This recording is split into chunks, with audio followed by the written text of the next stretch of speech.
तदेव लग्नो सुदिनं तदेव ताराबलं चन्द्रबलं तदेव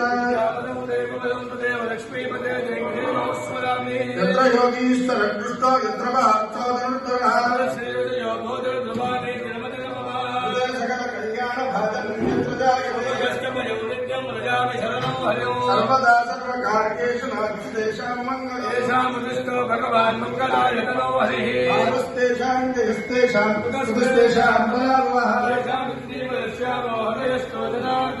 आनन्दमहन्तारं धातारं सर्वसम्पदां श्रीरामं भूयो भूयो नमाम्यहं सर्वमङ्गलमाङ्गल्ये शिवे सर्वार्थसाधके त्र्यम्बके देवी नारायणि नमोऽस्तुते यस्यद्विरवक्राद्याः पारिषद्याः परस्यतो विश्वक्षेणन्तमाश्रये ॐ श्री लक्ष्मीनारायणाभ्यां नमः महेश्वराभ्यां नमः वाणीरङ्गपाभ्यां नमः जीवनमुलाभ्यां नमः वन्ददेवदष्टाभ्यां नमः सीतारामाभ्यां नमः इष्टदेवताभ्यां नमः कुलदेवताभ्यां नमः मातृभ्यो नमः गुरुभ्यो नमः आचार्येभ्यो नमः गुरुदेवेभ्यो ब्राह्मणेभ्यो महादेवेभ्यो वेदेभ्यो नमो नमः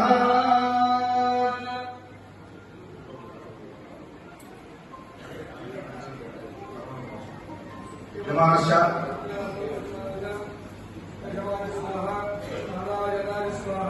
माधवाय स्वाहा गोविंदाय नमः केशवाय नमः नारायणाय नमः नारायणाय नमः माधवाय नमः नाराय नमः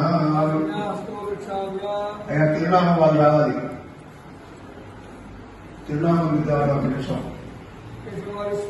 नारायणाय स्वाहा माधवाय स्वाहा विंदाय नमः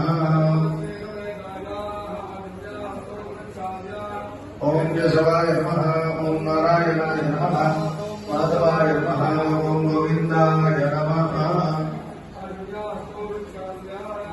ओम केशवाय स्वाहा ओम नारायणाय स्वाहा ओम माधवाय स्वाहा ओम गोविंदाय नमः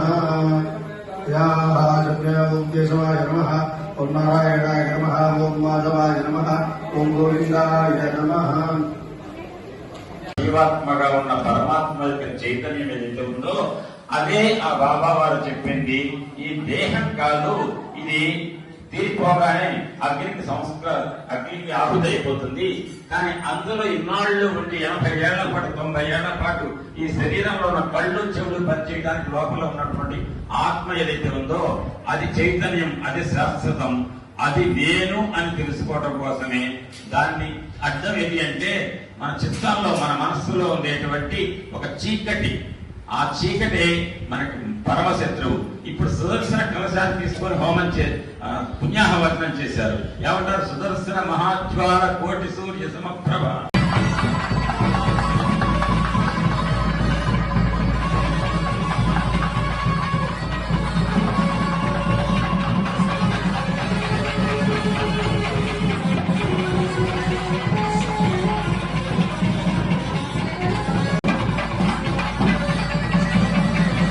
గుర్తుపెట్టుకోండి, అర్చక స్వామి వారు పీటల మీద కూర్చున్న వాళ్ళతో తాకింపచేశారు, మనందరికీ చూపించారు. మనందరికీ కూడా తాకిన వారికి వచ్చినంత పుణ్యమే వస్తుంది తప్ప తక్కువ రాదు. కారణం ఏంటంటే ఫలం భావహీనానాం తస్మాత్ భావోహి కారణం. భావం చేస్తే చాలు మనస్సులో. మీ మనస్సు ఇక్కడ లేదనుకోండి, తాకినా ఉపయోగం లేదు. మీ మనస్సు ఇక్కడ ఉండాలి. కళ్ళతో చూసి మనస్సుతో దాన్ని ఆస్వాదిస్తే ధర్మం. ధర్మం కోసమే ప్రకాశమాన ధర్మం కోసమే నిరంతరం మనం ప్రవర్తిస్తూ ప్రయత్నిస్తూ ఉంటే ధర్మానికి ప్రతిరూపమైనటువంటి ఆ స్వామి వారు ఈ కలియుగంలో వెంకట నాయక వెంకట అని దానికి మీతో అనేది నేను చెప్తాను. తర్వాత మరి ఎప్పుడు ఇస్తారో అది చెప్తున్నారు, అప్పుడు ఆ వెంకట అని చెప్తా. తర్వాత మధ్యలో గోవింద గోవింద గోవింద గోవింద గోవింద.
అందరూ కూడా ఎవ్వరు మాట్లాడకండి. ఒక ఉపసంహార వాక్యాలను ఒక 4 చెప్తాను, వినండి. ఇక్కడ ఉన్నటువంటి విషయం ఉన్న నిజం ఏంటో చెప్పేది నిజమని మీకే తెలుస్తుంది. ఇక్కడ ఇంతసేపు మీరు ఏం చేశారు? వెంకటేశ్వర స్వామి వారి యొక్క దివ్య కళ్యాణం చూశారు. ఇందులో సర్వమంగళ మాంగళ్యే శివే సర్వార్థ సాధికే శరణ్యే త్రయంబకే దేవి నారాయణి నమోస్తుతే అనే ఆ మంగళసూత్రాన్ని ధరింపచేశారు అమ్మవార్లకు. ఇప్పుడు మీరందరూ కూడా కళ్యాణం యొక్క ఫలితం మనకు దక్కాలంటే కళ్యాణంలో అమ్మవారు అయ్యేవారు ఒక్కటే అనేది మన భావన. ఇద్దరి మధ్య భేదం చూస్తే భార్యాభర్తల మధ్య భేదం చూసినట్టే. భగవంతుడికి శక్తికి మధ్య భేదం లేదని చదవటాన్ని జ్ఞానం అంటారు. భగవంతుడికి శక్తికి మధ్య భేదం లేదు అని చదవటాన్ని జ్ఞానం అంటారు. ఆ జ్ఞానమే కళ్యాణానికి దర్శనం. ఈ జ్ఞానం ఎట్లొస్తుంది అంటే గుర్తుపెట్టుకోండి, యథాహి ధర్మస్య జ్ఞానం భవతి భారత అని చెప్పి గీతలో చెప్పారు. ధర్మం ఎప్పుడైతే దెబ్బతింటుందో, అధర్మం ఎప్పుడైతే పెరుగుతుందో, అధర్మాన్ని చెండాడటానికి నేను వస్తా అన్నాడు యుగ యుగాన. కానీ ధర్మం దాకా పెట్టండి. మనందరి దగ్గర ధర్మం అధర్మం కాదు, జ్ఞానం అజ్ఞానం, చీకటి. మనకు భగవంతుడు అంటే భక్తి లేదు, కలియుగ లక్షణం. కలి పురుషుడు మనల్ని కలిసి ఉండనివ్వడు. కలిసి ఉండనివ్వని వాడు కలి. అటు మొదటి అక్షరాలు రెండవే కలి అంటే. కలిసి ఉండటం ఇష్టం లేదు ఆయన చెప్తాడు గురుచరిత్రలో. అటువంటి కలి పురుషుడిని ఎదుర్కొని భగవంతుడు తత్వానికి దగ్గరయ్యి ఆ జ్ఞానం రావాలంటే జ్ఞానావతారాలు కావాలి. జ్ఞానావతారాలలోకెల్లా మొదటి అవతారం దత్తాత్రేయ అవతారం. ఆ దత్తాత్రేయ స్వామి గారు మీ పుణ్యం ఎటువంటిదంటే అశ్వత్థ వృక్షం కింద పెద్ద రావి చెట్టు కింద అటు పక్క ఔదంబర వృక్షం ఒకటి వేశారు కదా, మేడి చెట్టు ఒకటి మొక్కేశారు, పెద్ద వృక్షం అవుతుంది. అక్కడ దత్తాత్రేయుడు ఉన్నాడు. ఆ చెట్టు కింద వచ్చి కూర్చొని ఒక్కసారి మీకు వచ్చిన స్తోత్రం, మీకు లలితా సహస్రనామం రానివ్వండి. ఇప్పుడు ఏం చేశారు అర్చక స్వామి గారు? శ్రీ సూక్తం చదివారు. వెంటనే లక్ష్మీ అష్టోత్తర శతనామంతో అర్చించి ఆ పూజ చేసినటువంటి మంగళసూత్రాన్ని ధరింపజేశారు. లక్ష్మీ అష్టోత్తరనామం నేర్చుకోండి, అది చేయండి. ఆ రావి చెట్టు కింద కూర్చొని చేయండి. విష్ణు సహస్రనామం చేయండి. రాకపోతే విష్ణు సహస్రనామంలో భూలోకంలో ఉన్న మానవులకు సంస్కృత పరిజ్ఞానం లేకపోతే కేయేపాయంలో విష్ణు నామ సహస్రకం పఠ్యతే పండిత నిత్యం శ్రోత నిత్యాన్యహం ప్రభో అని పార్వతీదేవి పరమేశ్వరుని ఈ లోకంలో ఉన్న నా పిల్లలు గనక శ్రీ మహావిష్ణువు యొక్క స్తోత్రం చదవటం సాధ్యం కాకపోతే వాళ్ళకి పరిష్కారం ఉందా నాదా అని మనందరి తరఫున పార్వతీదేవి పరమేశ్వరుని అడిగితే పరమేశ్వరుడికి అందరికంటే ఇష్టమైన నామం ఏదంటే శివుడికి రామనామం. కాబట్టి ఆయనకి బాగా ఆరాధ్య దైవమైనటువంటి శ్రీరామ రామ రామేతి రమే రామే మనోరమే సహస్రనామ తత్తుల్యం రామనామ వరాననే అని రామ రామ రామ అని 3 సార్లు అంటే సహస్రనామంతో సమానం. ఇది అన్నాను కదా, మీరు ఎవరికైనా విష్ణు సహస్రనామం వస్తే రేపటి సీరియల్ చూడటానికి టైం మిగిల్చుకోవడం కోసం రామ రామ అని 3 సార్లు అంటే కుదరదు. వచ్చిన వాళ్ళు చదవక తప్పదు. రాని వాళ్ళు ఎవరైనా ఉంటే వాళ్లకు నిజంగా రాదని ఒప్పుకొని బాబా దగ్గర కనుక ఒప్పుకుంటే వాడు రామ రామ అని 3 సార్లు అనొచ్చు. రామనామాన్ని బాగా ఇష్టపడ్డ వ్యక్తి ఎవరో తెలుసా అండి? షిరిడి సాయిబాబా. ఆయనకు ఆ మసీదులో అక్కడ రామనామాన్ని భాగవతాన్ని రామనామాన్ని భాగవతం రెండు బాగా ఇష్టం. అటువంటి రామనామాన్ని జపించండి ఆ చెట్టు కింద. ఏ బాబాకైతే రామనామం ఇష్టమో, ఏ రామనామం అయితే బాబాకి ఇష్టమో ఆ బాబా వారి దగ్గర కూర్చోండి. ఈ కలియుగంలో మనకు లోపించిందల్లా జ్ఞానమే. సంపదలన్నీ ఉంటాయి కానీ బుద్ధి జ్ఞానాలు తక్కువ ఉంటాయి. మీరెవరు నేను బయటకు వెళ్ళాడు మేము బుద్ధి లేని వాళ్ళమా జ్ఞానం లేని వాళ్ళం అనకండి. మీరంతా బుద్ధి జ్ఞానం ఉన్నవాళ్లే, కానీ ఉండవలసినంత ఉందో లేదో నాకేం తెలుసు, నీకు తెలుస్తుంది. అది ఇంకా కలియుగంలో భగవంతుని చేరుకోవడానికి తగినటువంటి ఆటంకాలని అజ్ఞానం ఉంటే అవి తొలగాలంటే తొలగించగలిగేవాడు గురువు మాత్రమే. గుకార సంధకారస్య రుకారత్వ నిరోధక అంధకార నిరోధిత్వ గురు అభిధీయతే అంటుంది శాస్త్రం. గు అనే అకారం మీద చీకటి ఉందో దాన్ని అగ్ని తగలబెట్టి దగ్ధం చేసి మనకి జ్ఞానాన్ని ప్రసాదించేటువంటి శక్తివంతుడు ఎవరంటే గురువు. గురువులకి గురువు సద్గురువు. ఇప్పుడు మనకి కలియుగంలో ఈ శతాబ్దంలో అందరి యొక్క భక్తిని చూరగొంటున్నటువంటి షిరిడి సాయినాథుడు ఎవరైతే ఉన్నారో ఆయన సాక్షాత్తు దత్తాత్రేయుడి యొక్క అవతారం. అటువంటి సాయినాథుడి యొక్క మందిరం ఎంత దివ్యంగా ఉంది. ఇంతమంది కూర్చున్నారు. నేను ప్రసాద్ గారు కుమార్ గారు వచ్చి మా దగ్గర ఉంటారు లేని జనాలంటే వస్తే 20 మంది కూడా లేరు.